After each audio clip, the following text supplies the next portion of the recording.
Welcome to KDN Tech guys, this is Tiro back with another video, and today in this video I'm gonna be reviewing the Lenovo G24, the gaming monitor, and this is one of the most compact gaming monitors I have seen. Before I start the video, let me actually tell you this monitor was sent to me by Lenovo. That will no way affect the review or my opinions about the product. But yes, I have thoroughly tested it. I have been using this monitor for about more than 10 days now, and here is my full review of the Lenovo G2420. In terms of the unboxing experience, let's talk about that first. The box of this monitor is actually quite bigger than the monitor itself. When you are looking at any other 24-inch monitors, I would say this is one of the biggest box for a 24-inch monitor, but this one has a lot of things which are not common with the other 24-inch monitors. This one has an amazing stand, and the monitor actually goes up and down with the stand. So that is really good with the stand, and the stand is pretty sturdy, I would say. Now talking about the unboxing experience, it was very good. You get a DisplayPort 1.2 cable, and you also get the monitor, the stand, and the power cable. That's it. And with the user manual and stuff. But the mounting I like over here is because the mounting has only 4 screws. The screws are very sturdy, and you won't have any issues while mounting the monitor with the stand. But you can also use a Visa mount or something if you want to use separately, but of course you have to buy the mount separately because it does not come with a wall mount in the box itself. Now talking about the IO ports of this particular monitor, I would say you will be pretty happy with it. It has a HDMI 2.0 port, then you have a DisplayPort 1.2 version port, I guess, and we also have 3.5mm headphone jack and the power cable also, of course.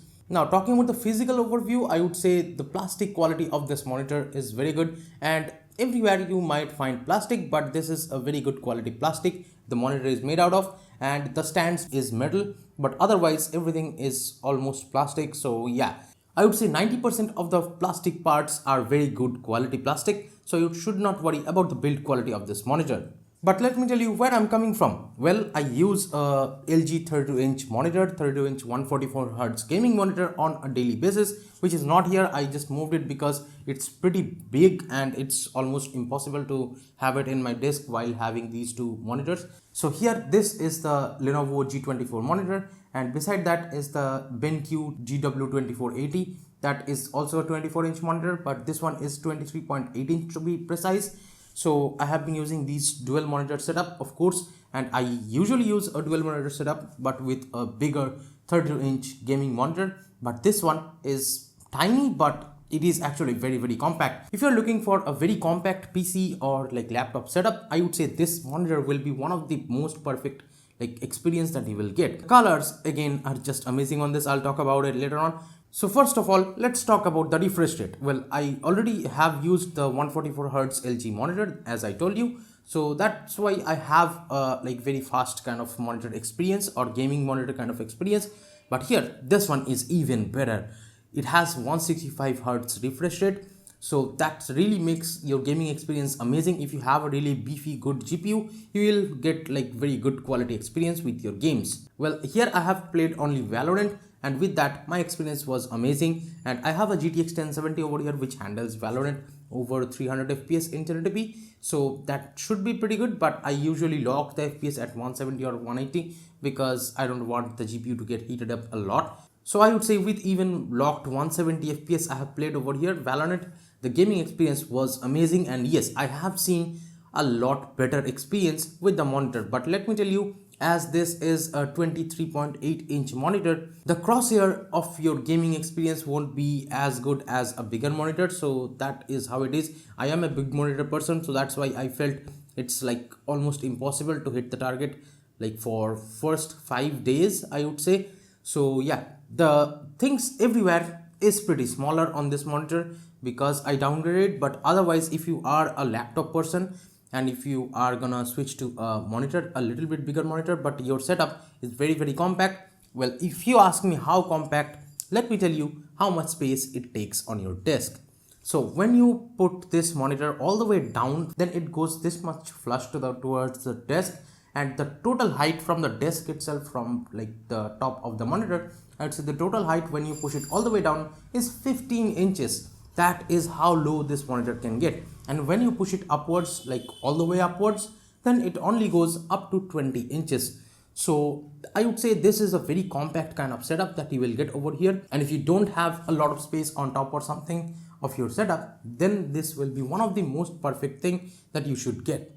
The bezels are quite smaller over here. It only has a bigger bezel on the bottom, but there on the left side, left bottom, you will find the Lenovo logo, which looks good, I would say. So you will find no issues whatsoever with the bezels. And it also has a notification LED kind of, and when you put your computer to sleep or something, it goes orange, and once the monitor is turned on, it shows a white light. If you're looking at on the right bottom over there, now if you have used high refresh rate monitors in the past, you may know that they do get heated up when like heavy usage or heavy gaming, but here I haven't noticed any kind of heating at all. Yes, this is winter season, but I have tried touching everywhere to the back and something like that, but there I did not find any kind of heating issues over here for this monitor. So my LG monitor, LG 32GK650F, if I recall correctly the correct monitor's name, that actually heats up the bottom part totally, but here on this Lenovo guy I didn't see any kind of heating issues. I have touched everywhere, it doesn't heat at all, with even 165Hz running all the time. Now let's talk about the panel a bit. Again, this is a 23.8-inch IPS panel, and it goes the brightness. If you're wondering about the brightness, it goes very bright, about up to 350 nits. So yes, I have compared it to this Benki one. Well, the brightness is just night and day. On the Lenovo one is just much better. It goes up to 350 nits, and IPS displays colors are really amazing. I have had no issues whatsoever with the color quality of the display. The color gamut is really good, and this actually offers out of the box 99% sRGB, I guess. So yeah, and I did tweak the colors. I put the colors like a little bit adjustment. I'll show you in the screen. I'll show you what I have adjusted over here. I have changed the colors, the resolution. To actually get the 165Hz refresh rate, you have to go to your NVIDIA or AMD control panel. Then from there, on the first settings, you won't get the 165Hz option, you will only get 120. But from the PC settings, like if you scroll down on the resolutions, from the PC settings, I got the 165Hz refresh rate. And after that, everything just looks buttery smooth. And on this display, I have had no issues with like those ghosting or something. Just make sure you have the response time settings off, and from where you will do that, let me actually tell you that the buttons placement of this monitor is very weird. It's just bad, I would say, in my frank opinion, because the buttons are towards the back and it's very hard to actually navigate through the buttons. So that's why I have installed the Lenovo software. Okay, so the software is called the Display Control Center by Lenovo, and you will find this in Microsoft Store, of course. So from there you can just download that. But again, let me tell you, this monitor does not offer any kind of inbuilt speakers. You can only route audio with the 3.5mm headphone jack with a aux cable to your speakers or something like that. Now I keep coming back to the colors point because I feel this is one of the most color accurate monitors that I have seen. Yes, my LG monitor has really good colors, but that is a little bit oversaturated, and I would say the VA panels does not offer as much good or crisp colors, but this one has the IPS panel. That's why the colors are so accurate. You can actually edit photo and video on this one with ease. You shouldn't be worrying about it much. But let me tell you that this monitor again is smaller, so your workspace or your screen real estate will be a lot smaller if you're coming from a bigger monitor. But again, if you are a laptop person, this one will be actually an upgrade to you.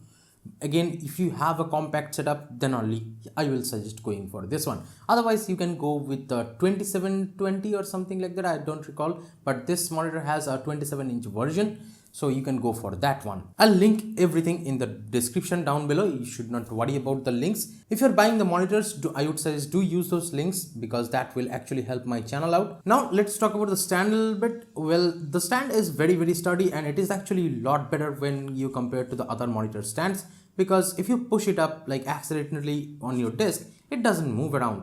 It actually sticks to the position where it is. When you intentionally push with two hands, then only the stand moves and the monitor actually moves. And talking about the tilt and stuff, it has the upwards and downwards tilt, but there is no horizontal tilt over here.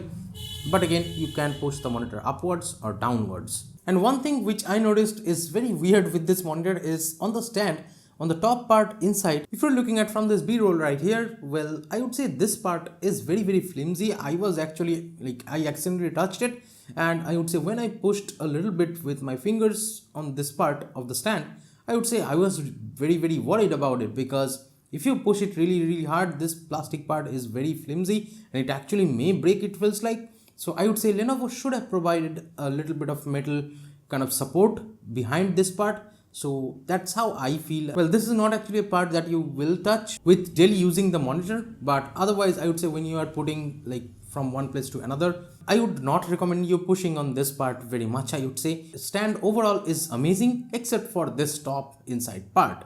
Now if you're a gamer, you might know that AMD FreeSync is almost common with all the high refresh rate monitors right now, but this one has FreeSync Premium, which also offers G-Sync support, of course. So yeah, NVIDIA GPUs can support this monitor with G-Sync, so that will be really good like visual experience while gaming. So if you know about G-Sync or FreeSync, it actually syncs the monitor's refresh rate with the FPS that you are getting in game. Yeah, G-Sync and FreeSync both are working fine. It has AMD FreeSync Premium out of the box.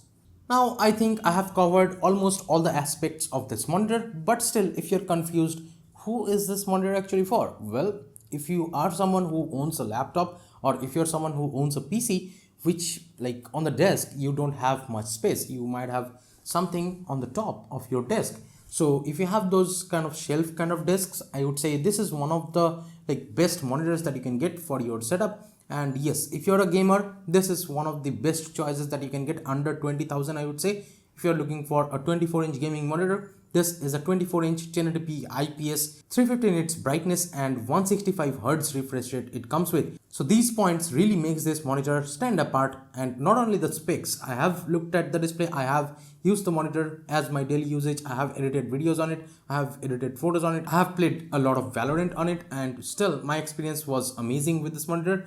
Yes, it is a little smaller if you're downgrading from a bigger kind of monitor from 27-32 inch. I downgraded from the 32-inch monitor, that's why it took me time to actually get used to this one. Main monitor that I used was very big, but this one was actually amazing experience after I got used to. Everything is just very compact and it just works on this particular monitor. But again, if you're someone who prefers a bigger kind of display, but for most gamers 24-inch is the sweet spot, because you don't have to move around your head very much when you are like finding or looking at the enemies. When you are in Valorant or something, and if you're doing 360-degree flicks, I would say this is one of the most comfortable monitors that you can get, because you don't have to shake your head or move around your head for actually looking at the enemy or something like that. So that's why I would say this monitor is one of the best things that you can get for your setup if you are going to have a compact desk setup for your PC or laptop. So what do I think about the price to performance ratio of this particular monitor? Well, I would say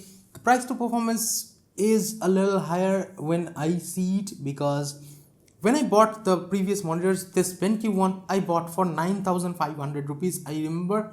But let me tell you, this particular monitor, which used to cost less than 10,000, right now costs about 13,500, which is about 4,000 rupees expensive than what it used to cost. But after COVID and everything, I would say the prices of the monitors has increased drastically. So that's why I'm hesitating to actually justify the price, but you can't do anything about it because the prices of all the monitors has increased, and this Lenovo one costs about 19,500, so below 20,000. So if you're looking for a smaller or 24-inch 165 Hz refresh rate IPS display monitor, this is what you can get. This is gonna be one of the best like experience that you can get with a compact gaming monitor. Price of this monitor on the Lenovo's website is actually lesser.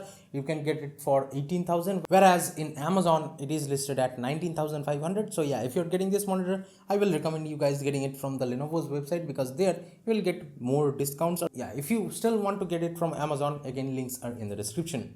And this display actually goes very bright while editing. You can actually change the brightness with the app itself, the display control center, and with that the brightness actually goes really bright. I haven't noticed any kind of issues with the brightness over here, and it actually goes very bright when compared to the BenQ one, because that one has a 250 nits of brightness. This one is just much better with 350 nits of peak brightness. But if you can go with a little bigger version of this monitor, if you can increase your budget a little bit, like 3 or 4k more, just go for the 27-inch version of this Lenovo same monitor, which is called G2427, I guess. So yeah, that version will be really suitable for you if you're looking for a 27-inch or bigger variant of this kind of setup, I would say. If you really need a IPS display with 165 Hz refresh rate, that will be a best option for you. But again, this is a 24-inch 1080p version. So yeah, the pixel density will actually look better on this 24-inch version, and this 24-inch version actually does look very crisp. So again, price to performance ratio is good enough over here. And again, if you're someone who is looking for a gaming compact monitor, this monitor is one of the best things that you can put on your desk. So that pretty much wraps this video up with the Lenovo G2420 review. Let me know in the comments what you guys think. Give this video a thumbs up if you liked it, and please share this video with your friends if you feel they should get this, they should actually see this monitor. Please subscribe to the channel if you have not yet. This is Tito from KDN Tech signing off for today, and I'll be catching you guys in the next one. Bye bye now.